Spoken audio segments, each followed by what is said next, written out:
Madalas ka bang lapitan ng pusa at pumapasok ba ito sa bahay mo? Narito ang mga dahilan.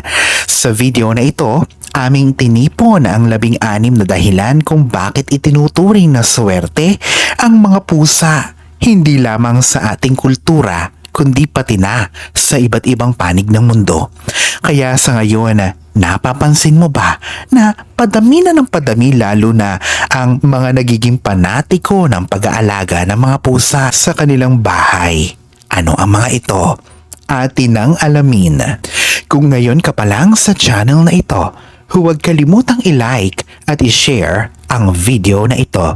Mag-subscribe ka na din at i-click ang notification bell para lagi kang updated sa mga pinakabagong video patungkol sa mga iba't ibang paniniwala mula sa iba't ibang bahagi ng mundo ukol sa swerteng dulot ng mga pusa.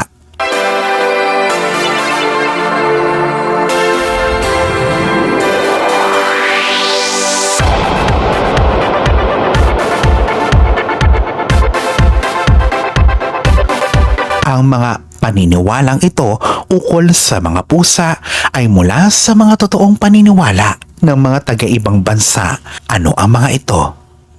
Una, ang isang sinaunang Egyptian na diyosa na si Bastet ay kawangis ng isang pusa. Siya ay diyosa ng kaligayahan, pagmamahal, proteksyon, sayaw, musika at syempre ang mga pusa.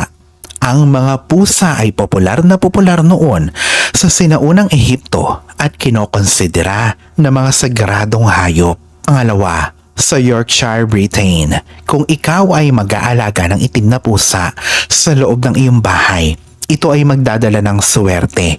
Pinoprotektahan din ito ang isang mangingisda sa laot.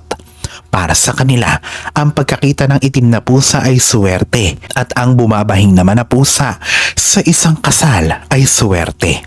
Pangalawa, si Freya, isa sa mga kilalang diyosa sa mitolohiya ng Norse, ay isang diyosa ng pagkakaanak, pag-ibig, pakikidigma at kamatayan. Siya ay nakasakay sa isang chariot o karwahe na hinihila at pinapatakbo ng mga pusa. Inaalayan ito ng mga magsasaka sa paniniwala ng pagkakaroon ng masaganang ani. Pangatlo, si Propeta Muhammad ay nagkaroon ng alagang pusa na ang pangalan ay Mueza at ayon sa hadith kung saan nakapaloob ang mga gawa ni Muhammad, ipinagbabawal din ni Muhammad ang pagpatay ng mga pusa. Pang-apat, may isang American superstition din o pamahiin na kapag nanaginip ka ng puting pusa, ito ay pahiwatig ng swerteng paparating. Pang-lima, sa Scotland naman, pinaniniwalaan ang pagkakita ng ligaw na itim na pusa sa harap ng iyong bahay ay pahiwatig ng paparating na prosperidad. Ang-anim, sa bansang Italia naman ang bumabahing na pusa ay isang good omen o pahiwatig ng swerte. Pang-pito, sa pamahiin ng Amerikano pa din, kapag ikaw ay nakakita ng pusang may isang mata, agad na basain ang hilalaki ng iyong kamay at idampi ito sa kabila mong kamay. Humiling at ito ay matutupad.